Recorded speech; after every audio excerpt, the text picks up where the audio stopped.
Vamos à entrevista do dia.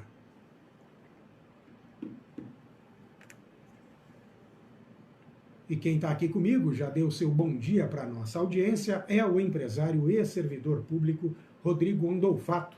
Vem falar de política e economia, nacional, estadual e também local. Rodrigo, novamente, bom dia. Passados aí, vamos começar pelo nacional e aí a gente vem afunilando.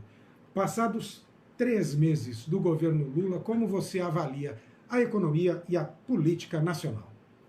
Bom, mais uma vez, bom dia, Marcelo. E a avaliação que eu acho que todo brasileiro está fazendo neste momento de mudança, de alteração de política, né? A política, ela tem por definição não só as políticas sociais que um político consegue fazer, mas, acima de tudo, as questões econômicas. Hoje, a frase do dia da Dama de Ferro, da Margaret Thatcher, disse que a pior coisa que você faz para um homem é forçá-lo à ociosidade. E o que significa isso em economia? Significa que se as situações econômicas de um país não permitem que as pessoas exerçam sua total potencialidade, né, na produção de riqueza, na produção de trabalho, você está condenando essa pessoa a uma das piores condenações que ela poderia receber, né, em vida, né, a ociosidade forçada. O que nós estamos vendo na economia do país, na política nacional, é justamente o quê? Uma situação que está levando as pessoas a esta condenação. E eu já vou fazer até um paralelo da política nacional com a política local, né, com relação à Câmara Municipal, querendo, num momento como esse, gastar, porque eu não posso chamar isso de investimento, Marcelo, gastar 5 milhões de reais para comprar um imóvel a mais, sendo que a gente tem visto que onde eles estão está mais do que suficiente. Fazer um pouco dessa gastança e dizer que eles estão precisando de mais luxo, num momento em que o mundo passa por restrições e obrigatoriedade de ser frugal, eu acredito que não seja justo para os pagadores de impostos. Então, o que a gente percebe agora na política nacional é que, infelizmente, foi muito fácil no governo Lula 1, Lula 2, gerir um país com receitas altas, por conta das commodities naquela época estarem super valorizadas, mas agora é que se mostra que quem é bom, quem é ruim é na hora de... Dizem, né, que mar calmo não faz bom marinheiro. Exatamente. A gente descobre quem é o bom piloto, quem é o bom marinheiro em mar revolto. E nós estamos passando por uma das grandes problemáticas mundial de ordem econômica. Somente países que se posicionarem de forma bem estruturada é que vão passar sem sacrificar seu povo, Marcelo. Entendi. Você acredita que tenha havido, nesses 3 meses de governo Lula, alguma conquista, mais prejuízos? Quais os mais significativos aí, se é que houver? Vamos lá, Marcelo. A questão toda é, quem votou, né, no atual presidente, votou imaginando ou querendo, de fato, que ele realizasse as promessas assistencialistas. Quais seriam? O retorno do Bolsa Família, retorno da Lei Rouanet, uma série de benesses à sociedade. O que as pessoas esquecem, assim como esqueceram os constituintes de 88, é quem paga por isso. E economia, macroeconomia, né, política nacional, as pessoas acham que é simplesmente aumentar impostos ou aumentar a base monetária. O problema é que a atual gestão do governo federal sabia muito bem que estava numa situação de reflexos de aumento de base monetária, mesmo do governo passado, por conta da pandemia, dos auxílios emergenciais, que trouxeram a inflação de volta batendo na nossa porta. Então, agora, eu não poderia dizer assim, olha, o governo atual não fez nada, né? Esse que está 3 meses. Alguma coisa ele já fez, que foi cumprir algumas promessas que eles tinham feito para quem eles tinham feito. O problema é que eles estão se vendo entender que aquelas promessas não deveriam ter sido feitas, porque eles não vão poder cumpri-las por muito tempo. Em fevereiro, aconteceu uma coisa que não acontecia desde 1997, que foi nós tivemos um déficit na arrecadação de 41 bilhões de reais. Ou seja, nós nem começamos a sentir ainda os efeitos da crise financeira. E eu tenho certeza que muitos dos que nos ouvem agora falam assim, como que nós nem começamos a sentir? Já estou numa situação que eu estou segurando investimento, já estou numa situação em que não tem tantos clientes entrando na minha loja. Você está dizendo, Rodrigo, que ainda vai piorar? Muito provavelmente, sim, se não for feito alguma coisa. Que coisa é essa? Restrição de gastos desnecessários do governo, assim como a Câmara está querendo fazer aqui agora, e não deveria ser feito. Tá bom, vamos lá então. E aí, nesse meio tempo, semana passada, Jair Bolsonaro retorna ao Brasil. Você acredita que ele vá, de fato, capitanear a oposição contra o atual governo ou não? Ele deve ficar mais à sombra e abrir espaço para outras lideranças da direita? Olha, o caso do Jair Bolsonaro, do ex-presidente, da qual sempre teve meu apoio, sempre fui um apoiador desde primeira hora, desde 2017, quando ele nem era, quando as pessoas achavam ele uma comédia, um meme da política, né? Mas hoje o que eu vejo a impressão que eu tive, é muito difícil fazer uma leitura dessas pessoas, mas a impressão que eu tive é que ele não tinha interesse por alguma razão de continuar nessa parada. É a impressão que eu tive, de fato. E ele deu uma entrevista agora, nesse retorno, dizendo que ele quer ser o conselheiro, o líder, uma espécie de líder como foi o Olavo de Carvalho para ele, mas não colocar o nome de fato para concorrer politicamente. Pelo menos foi isso que eu entendi das leituras que eu vi.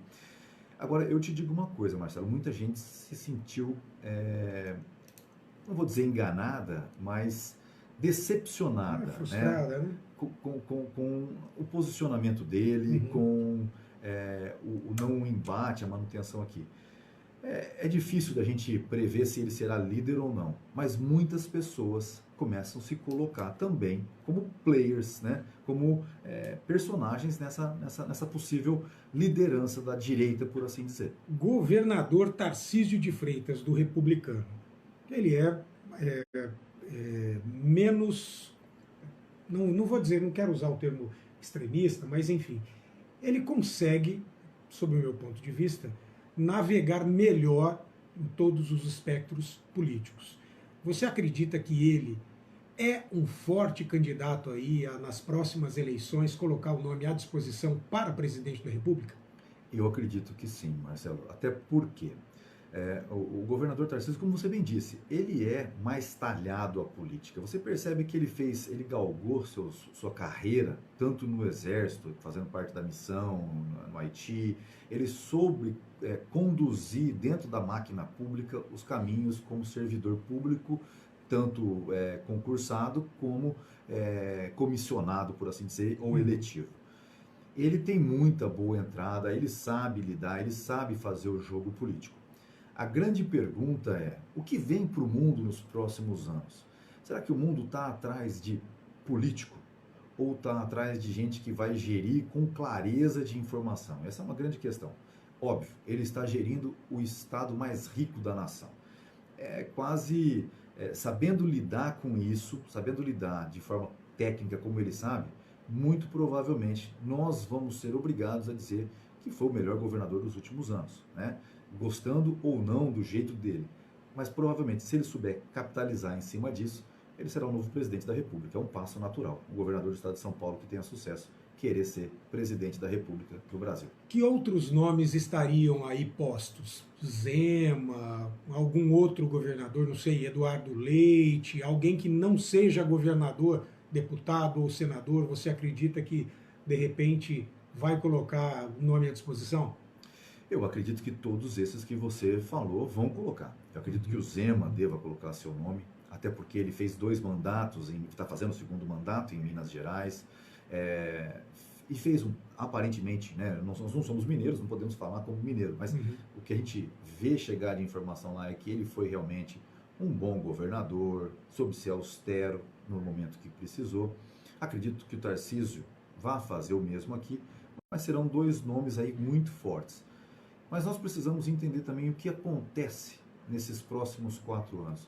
4 anos num país, você vê, quem diria que o Bolsonaro, colocando um Paulo Guedes, passando por um momento conturbado como foi o da pandemia, não seria reeleito com a máquina na mão, né? Podendo estourar o teto de gastos pelos anos, obviamente por consequência da pandemia, Sim. mas dando R$ 600 para as famílias. Ora, isso seria impensável em qualquer outro momento da história. Então a gente tem que olhar com muita parcimônia, com muita clareza, e eu acho que as eleições municipais de 2024, elas vão ser um grande termômetro para a gente conhecer como está a postura política dos cidadãos no Brasil. É isso, 8 horas. Receber-se 10 minutos de entrevista do Continue Aí. E está aqui na nossa live Luiz Boato, vereador de Araçatuba, nos dando bom dia. Marcelo Teixeira e Rodrigo. Boato, já fica a nossa curiosidade aqui, dá um spoiler pra gente, fala como é que você vai votar, embora a gente já imagine. Como é que você vota hoje à noite? Acompanha Lucas Zanata contra essa proposta da Prefeitura de abrir crédito adicional de 5 milhões para que a Câmara compre um imóvel, reforme e deixe ele como anexo da Câmara, ou vai votar favoravelmente a proposta da Prefeitura? Responde ali na live que a gente fala no próximo bloco, tá bom? Agora são 8h34, intervalo aqui rapidinho. Em 2 minutos a gente está de volta, tá bom? Aguarde um instante só. Vamos à parte final da entrevista do dia.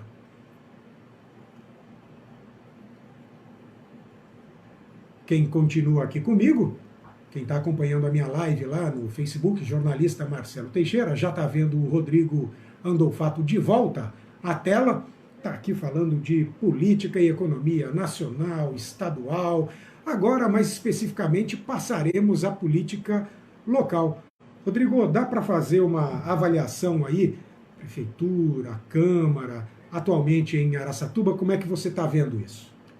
Bom, Marcelo, eu sempre fui uma pessoa muito crítica, né, de políticos, né, de uma maneira geral, até por conta do instituto da qual eu fundei, o Instituto Liberal da Alta Noroeste, tem um papel de achar que o Estado tem que fazer seu papel mínimo dentro da sociedade, ser mais um catalisador do enriquecimento da população. Mas ainda assim, me permita fazer um comentário. Claro. Eu posso dar o meu testemunho disso, porque no governo anterior do atual, que era o Cid Sério, você era crítico, você inclusive tinha conversas com o pessoal do PT, e não, mesmo assim não deixava de criticar. Entrou o atual governo, no qual eu acredito que você tem até mais afinidade ideológica do que tinha anteriormente, porém continuou criticando, não é? Exatamente, Marcelo. Eu até gostaria que foi muito bom você avalizar tal fato, porque eu sempre conversei com todas as pessoas, gostando ideologicamente da posição que elas detinham ou não. Mas uma coisa eu posso te dizer sobre a esquerda. Sempre estiveram mais aptos às críticas do que a direita, que é onde eu me identifico mais ideologicamente.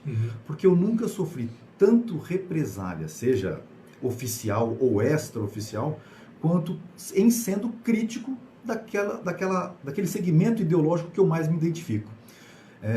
Mas eu acredito que, principalmente nesses últimos 2 anos, né, onde eu disse que sobrou muito dinheiro por conta desse aumento de base monetária do Estado, de uma maneira geral, tanto no âmbito federal, quanto estadual, quanto municipal, o governo municipal fez algumas coisas boas, né? Fez algumas coisas muito boas.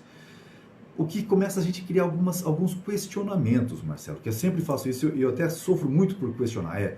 Aquele empréstimo feito lá atrás para se fazer a Pompeu, por exemplo, o tanto de dinheiro que já foi gasto a mais, será que se não fosse feito um projeto local para a gente executar com as nossas próprias mãos aqui dentro, com a SOSP, será que nós não teríamos feito até melhor do que foi feito, que nós estamos vendo que tem alguns problemas lá?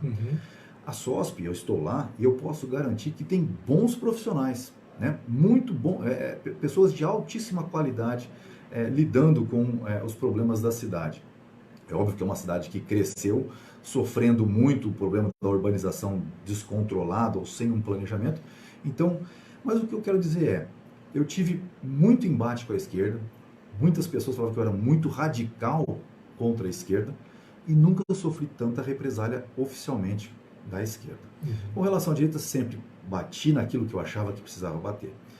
Acredito que Araçatuba é uma cidade promissora, sempre vai ser uma cidade com muita chance de crescer independentemente do Brasil. A gente vê o agronegócio, a gente vê todo esse pessoal que trabalha e produz riqueza, mas nós precisamos, de fato agora, educar o nosso povo, para que nós não coloquemos, por exemplo, uma Câmara Municipal, que cada vez que se fala em mudança, Araçatuba é afeito a uma certa quantidade de mudança, só que toda vez que se muda as personagens, a gente não vê mudando o roteiro. O roteiro é sempre o mesmo, como se fosse um puxadinho do executivo.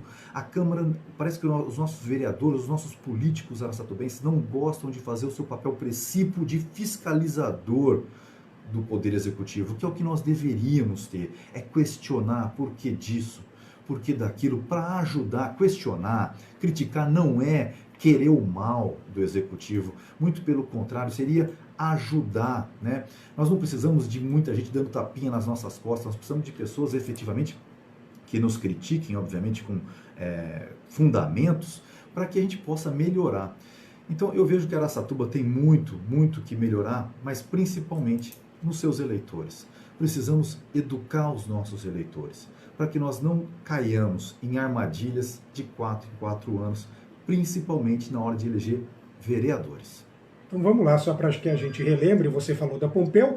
A Pompeu inicialmente estava avaliada ali a obra em 11 milhões de reais, já consumiu mais de 20, deu problema, agora estão arrumando, me permita falar de forma grosseira, consertando para entregar à população. Como eu venho dizendo nos últimos dias, que seja bem feito, que não haja mais custo ainda e que a população receba uma obra perfeita. Afinal, vereadores e a população de forma geral foram convencidos de que a obra era prioritária e precisava ser feita. É isso. E em relação à Câmara, vale lembrar que, salvo engano aqui, 6 vereadores são novos, só, se não me engano, tá? Acho que foram isso, 6 novos vereadores, mas, de acordo com outros que já vieram aqui, nunca a bancada da prefeitura foi tão grande e unida como é atualmente. E a maioria desses que estão hoje compondo a bancada tinham um discurso de que seriam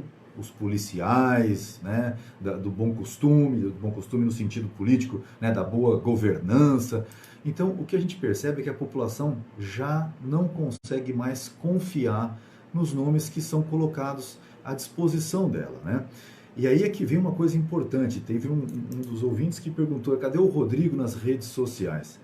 Resolvi dar uma saída das redes sociais, Marcelo, até para a gente poder um pouco desintoxicar de tudo isso, né? Dessa visão que a gente acaba comprando como verdadeira. Tenho me dedicado muito mais hoje a criar um roteiro para o Instituto, para que as pessoas venham participar e aprender efetivamente. É nisso que eu quero me dedicar ao longo de um bom tempo daqui para frente. Quem fez a pergunta foi o André Luiz Alves, também conhecido como André Chile Brasil, amigo nosso, publicitário, produtor audiovisual dos bons. E aí ele me fez esse questionamento aqui por WhatsApp no meu particular, dizendo: poxa, o Rodrigo deu uma sumida, ele foi tão importante no meu posicionamento atual, e aí eu estou sentindo falta. Ele te coloca, do que eu percebi aqui, como uma espécie de guru, né? E aí ele falou: pô, e agora ele sumiu, eu estou me sentindo meio desamparado, e aí fez essa cobrança, né? Mas sabe o que é engraçado, Marcelo? Uma coisa importante. Algumas pessoas, obviamente, que pegam e se aprofundam. Outras usam a rede social para pegar conhecimento superficial. E elas acabam não entendendo, não vão buscar a profundidade, porque a rede social ela é um folhetim. Ela não tem como você aprofundar efetivamente os assuntos.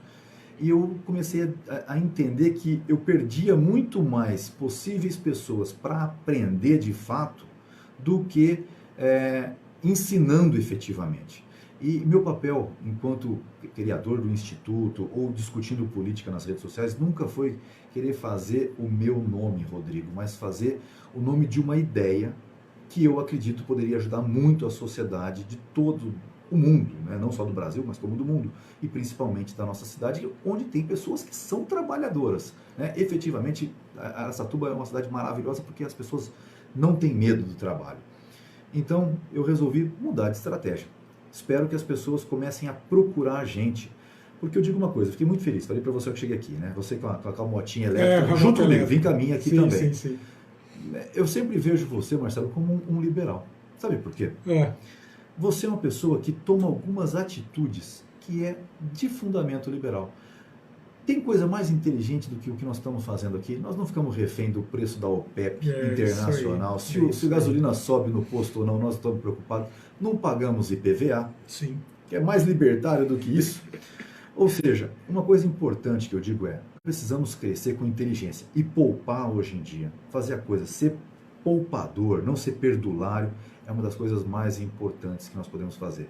Então nós precisamos ensinar a nossa população a ser mais ajuntadora de riqueza, no sentido, não no sentido mesquinho, mas no sentido de se precaver com tudo que pode acontecer sempre por falta de boas gestões dos políticos, que a gente acaba sendo enganados e elegendo muitas das vezes. O Rodrigo falou instituto, e aí citou, falou liberal, e aí você junta as coisas. Quando ele diz instituto, é o ILAN, o Instituto Liberal da Alta Noroeste. Como é que está hoje? Qual é a sua participação? Você é o presidente, não é? Está à frente? Como é que está funcionando o ILAN atualmente? Bom, o ILAN, como eu já expliquei algumas vezes, ele tem o Conselho Deliberativo, sou presidente do Conselho Deliberativo, tá. E a gente elege o diretor-presidente, que é quem toma conta, vai à frente das coisas. O Rodrigo Damasceno é o nosso presidente executivo, tem feito um bom trabalho. Esse final de ano, normalmente final de ano as coisas ficam mais paradas, porque cada um vai tocar suas férias, suas viagens e tudo mais, mas ele já está programando um 2023 bastante atuante, principalmente naquele que é o papel principal do ILAN, do Instituto Liberal da Alta Noroeste, que é a educação, que é passar a informação para as pessoas. Quero ficar um pouco mais longe, as perguntas que a pessoa da política, obviamente, no sentido de não poder, para as pessoas não confundirem a intenção do Instituto de ensinar com proveito próprio. Então, quero deixar isso bem distinto, mas nós queremos formar os futuros políticos da nossa cidade para que a gente possa vê-la crescer efetivamente e se tornar, vamos dizer, aquilo que ela tem de potencial, que é ser uma das maiores cidades do nosso estado de São Paulo e do Brasil, com toda certeza. Dias atrás, inclusive, eu sei que vocês promovem debates, discussões. Dias atrás, um amigo meu participou, um economista, claro, é amigo meu, vou falar bem de um amigo, mas eu tenho referências de outras pessoas. Ele participou de uma palestra, o economista Euclides Teixeira Neto, ou Netão, para os mais íntimos. E gostou bastante, viu? Falou que foi convidado para retornar lá. Sim, o Euclides teve uma participação brilhante. Gostaria muito de tê-lo efetivamente no nosso quadro, que ele retorne e fique. A questão toda é que nós precisamos de pluralidade nas discussões. Discussão sozinho, isso é discurso para os seus, não adianta isso. Não é isso que nós queremos. Não leva para lugar nenhum. Né? Exatamente. Nós queremos trazer mais pessoas, as pessoas estão sempre convidadas a fazerem parte. Tem as redes sociais do Instituto que o Rodrigo tem tomado conta, entre em contato com ele, vamos participar, porque somente uma população politicamente participativa fica cada vez mais instruída e com menos chances de ser enganada.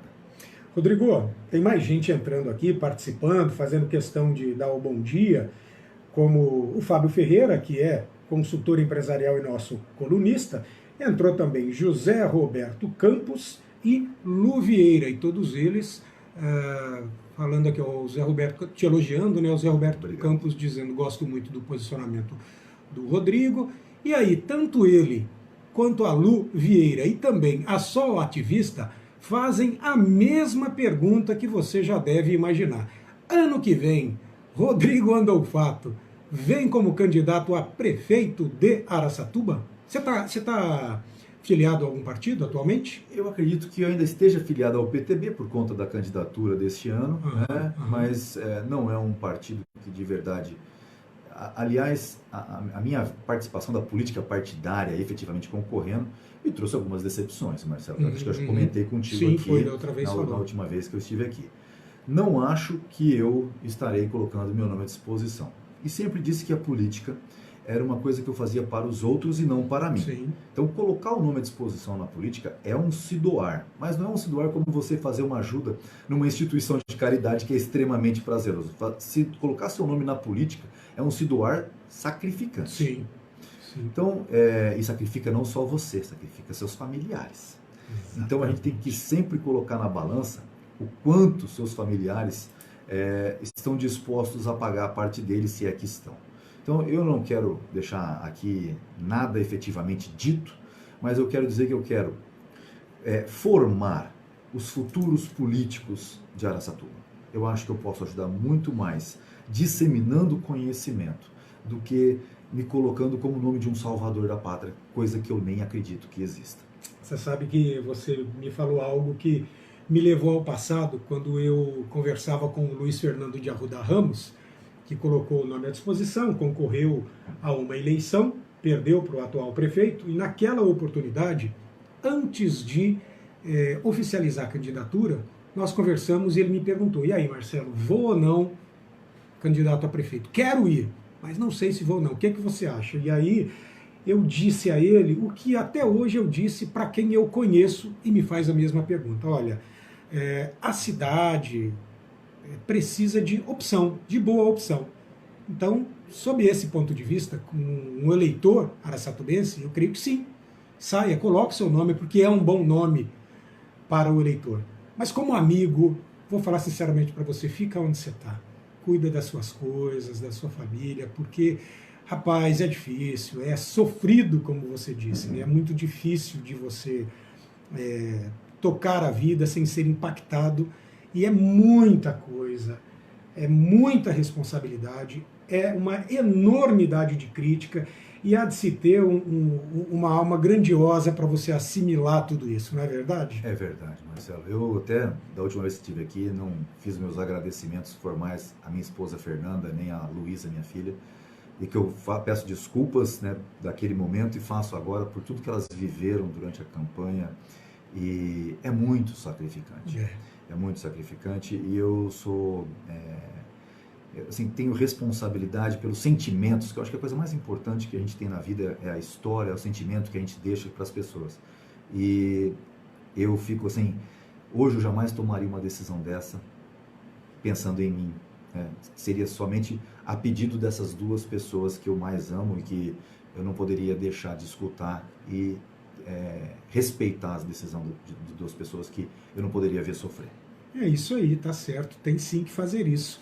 E só para terminar, claro, se você tiver algo mais para somar, você vai poder fazer isso, mas aí a Sol, ela fez um questionamento aqui, parece que ela não entendeu bem. Quando você fala do ILAN, a formação do cidadão, ok, mas é possível que lá de dentro, a partir da formação oferecida, também saiam políticos? Com certeza, este é o papel do ILAN, viu, Sol? É a gente formar os líderes do futuro.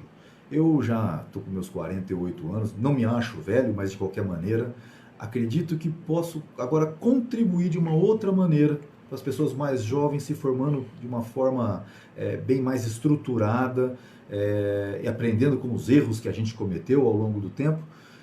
E quem sabe nós não tenhamos bons políticos no futuro. E será maravilhoso se esses políticos puderem sair com uma formação econômica, entendendo o papel do Estado, não prometendo aquilo que não pode ser feito, para que a população não se frustre, tenha que ser o nosso papel daqui para frente. Perfeito. Rodrigo, deixamos de abordar alguma coisa que você acredite ser importante que a gente diga?